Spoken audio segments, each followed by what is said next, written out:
Welcome, Mr. Handicapper. Let's take a look at Saturday's race number 10 at Churchill Downs. Mile and 8 Grade 2 Lukas Classic with a purse of $500,000. Let's take a look at the field. Look at the one horse, King Fury, at 15-1. Now, he struggled to get on the track this year. His first race was in April, and he didn't run again until August. Last year, he didn't do too bad. Out of 7 races, he had 2 wins, second, third, including the win in the Grade 3 Lexington. He's going to need better speed figures to compete with these. Getting 15-1 on the one horse, King Fury. Take a look at the 2 Art Collector. Now, he'll be forwardly placed in this race. He's a winner of 2 in a row. Alidor, last time out the Charlestown Classic. He kind of did the same thing last year. Won the Alidor, then he won the Charlestown Classic, but he raced in the Woodward last year. He's not racing in the Woodward this year. I think Life is Good has a lot to do with that. Art Collector absolutely loves this distance. 7 wins out of 8 races. He has 2 wins at the track. Tell you, they might want to keep Luis Saez on board, because with the exception of the Saudi Cup, when Saez is on board, he wins. Getting 2-1 on Art Collector. I will use Art Collector on my tickets. Take a look at the 3 horse, Happy Saver. Out of 11 races, he's finished in the money 11 times. And he's been posting some nice speed figures. He likes this distance. Out of 4 tries at the distance, has 2 wins and 2 seconds. But his last 5 races, well, he's been going through a case of second-itis. But look at who he's been competing against. I mean, Life is Good, Flightline, Olympia. He's been keeping some pretty solid company. Getting 5-2 on Happy Saver with John Velasquez, trained by Todd Pletcher.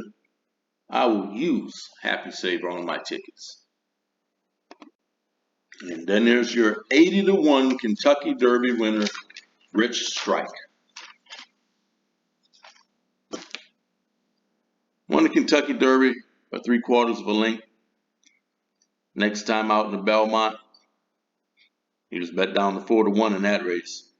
And he disappointed, finished 6th.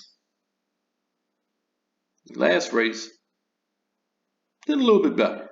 Finishing 4th in the Travers, behind Epicenter, Cyberknife, and Zandon. He almost got up for 2nd in that race. He loves the track. He only has 2 wins, but both of his wins have come at Churchill Downs. But he's a 1-run closer, and he desperately needs a pace. He may get a little bit of a pace in this race, but he's not going to get anything close to what he got in the Kentucky Derby.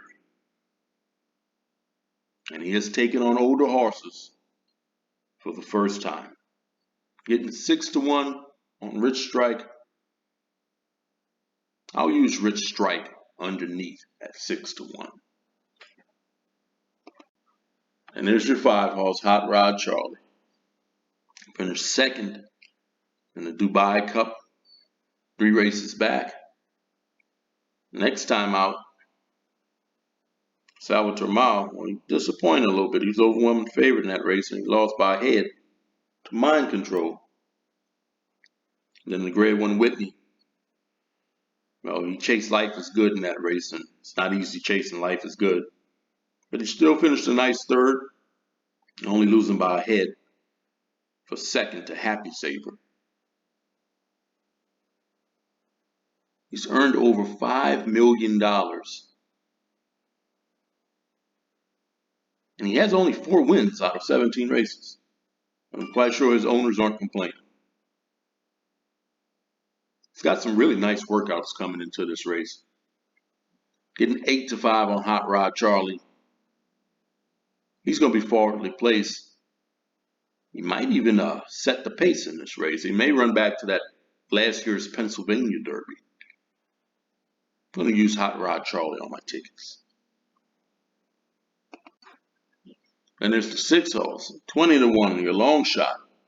Chess Chief has yet to win in 2022. Out of 12 tries, has never won at Churchill Downs. With those speed figures, he can't compete with these, getting 20 to 1 on the 6 horse Chess Chief. These are the horses I'm going to use on my tickets. I'm going to use Art Collector. I'm using Happy Saver. I'm using Rich Strike. And Hot Rod Charlie. The horse I'm going to pick to win the Lukas Classic. I'm going with the 5 horse, Hot Rod Charlie. Don't forget to like, share, subscribe, and let me know who you're picking in the Grade 2 Lukas Classic. Good luck.